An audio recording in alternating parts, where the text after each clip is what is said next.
And our final researcher presenting this morning before our closing remarks is Jessilyn Dunn.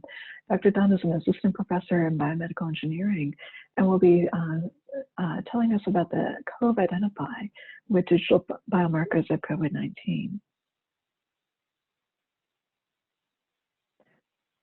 And Dr. Dunn, we can see your screen, but if you wanted to unmute. There we go.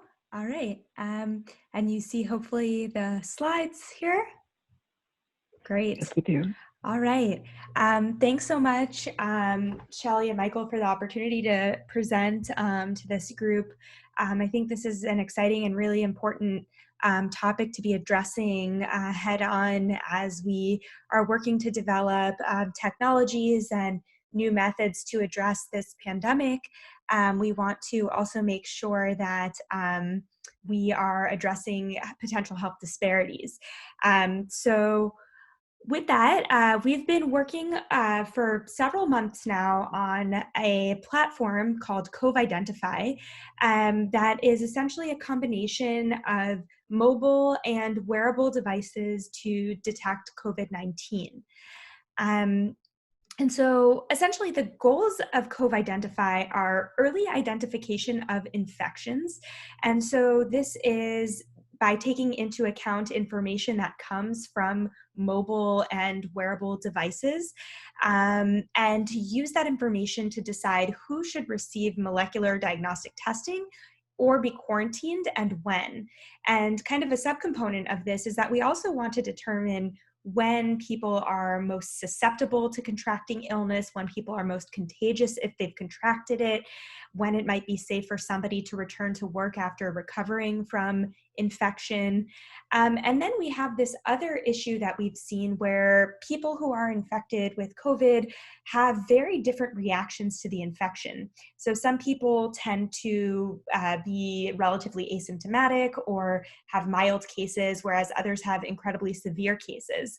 And in order to better understand how we utilize constricted resources, we want to make sure that we've allocated resources in an appropriate way such that the people who will need the resources most at the moment when they need them most are able to get them. So how exactly are we doing this? The way that we're doing this is through a concept called digital biomarkers. And essentially, this is digitally collected data. So we could consider this to be heart rate from a vital sign monitor. You could also consider this to be taps on a smartphone. Any sort of information that's collected from an individual's wearable or mobile device. And we take that continuous data and transform it into an indicator of health outcomes. So in this example, we might say that patterns of heart rate might be indicative of a chronic disease like prediabetes. But we've also seen that these digital data can be indicative of acute and infectious diseases. So if we're thinking specifically about using digital biomarkers to detect early signs of COVID-19, the way that this looks is that we take in lots of continuous measurements from mobile and wearable devices like heart rate, temperature. We have information about accelerometry. In this case, actually, I do want to emphasize that we're not using information about location. So very differently than a lot of these other contact tracing methods that are out there, we've realized that we have this balance between getting a large number of individuals in the study based on trust in our data collection and data types that we're using. And our goal is really to use more of the physiological and habitual data rather than the actual physical location. So we do ask people in our study kind of where they're roughly located based on zip code, but we don't collect any continuous location information. But essentially what we're doing here is we're using this physiologic information, developing an algorithm around that to predict some sort of clinical measurement.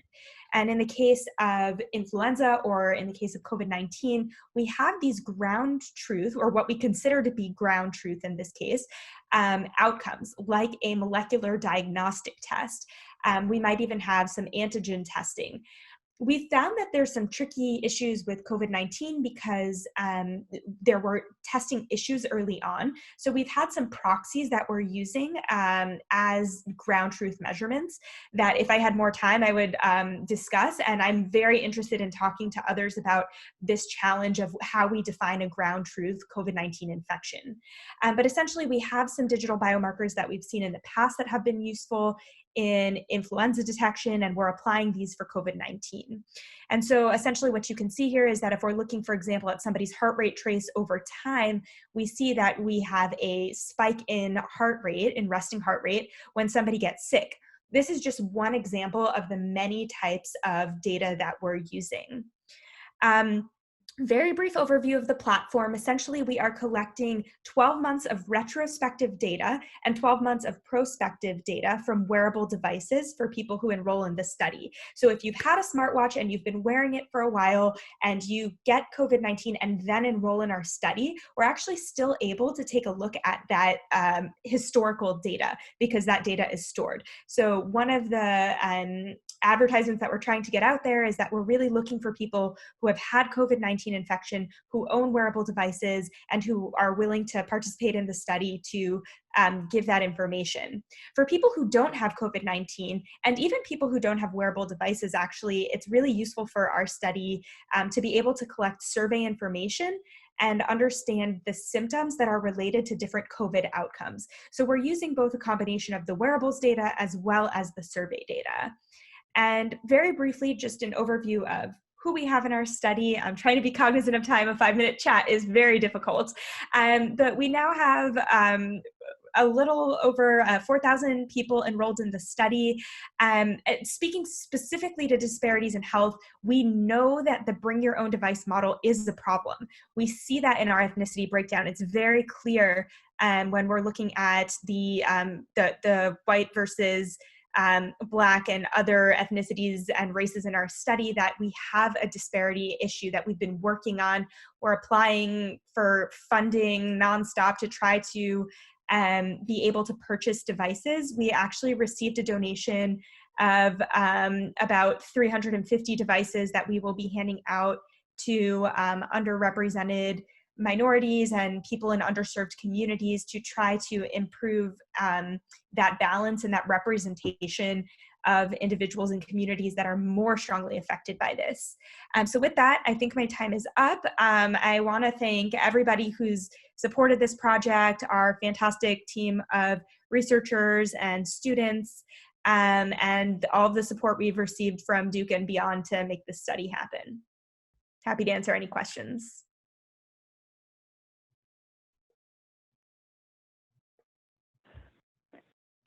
I definitely agree that 5 minutes is hard.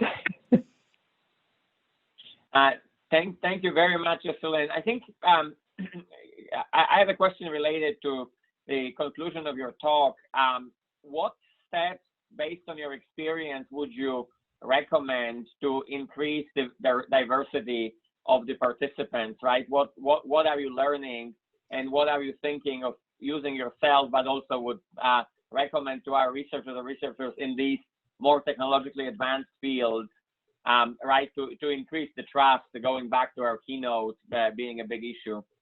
Yeah, and so I think to touch upon a lot of what we've heard today, you know, we're engaging with a lot of the Duke groups that have experience in this. So the CTSI CRE group, the Community Engaged Research Initiative, we're also very engaged with the CTSI Recruitment Innovation Corps that are helping us think through these issues. One of the things that actually we didn't anticipate at the outset was that we are using social media advertising campaigns to advertise our study. And one of the tricky things that we learned is that these advertising algorithms tend to continue to advertise where they work best. And that is a really big problem, because if we're seeing lots of clicks coming from certain demographics, we will advertise more frequently to those demographics.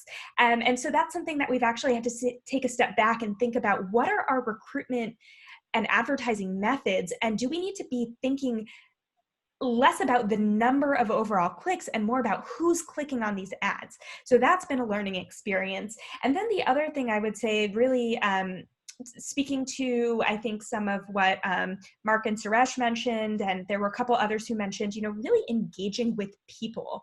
And that's been a big challenge in this environment, that we can't go face to face with a lot of people, but we're actually working to have representation at some of these underserved community health fairs that are going on, that are appropriately socially distanced, so that we can have people face to face to show that it's not just a black hole where data goes into.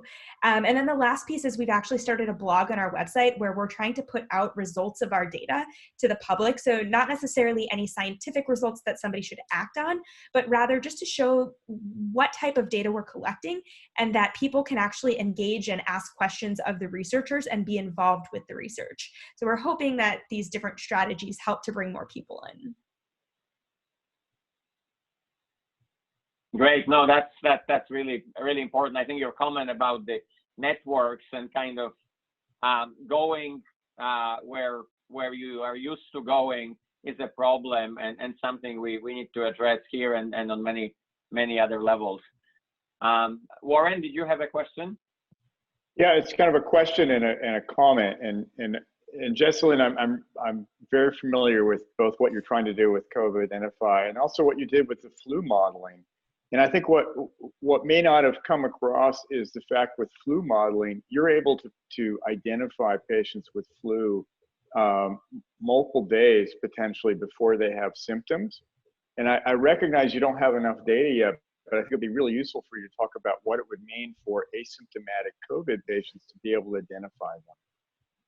Yeah, absolutely. So I guess Warren makes a good point that this isn't necessarily a new idea, in that my group has been working on digital biomarkers for a while. And even before I came to Duke, I was working with detecting infection from wearable device data. So it's actually a very successful method, in that there are physiologic changes that take place when somebody gets infected that are detectable before somebody feels symptoms. So we have effects on heart rate, on sleep, and these signatures together let us know that somebody has an infection before that person might themselves even think that they feel sick or that they should go get tested.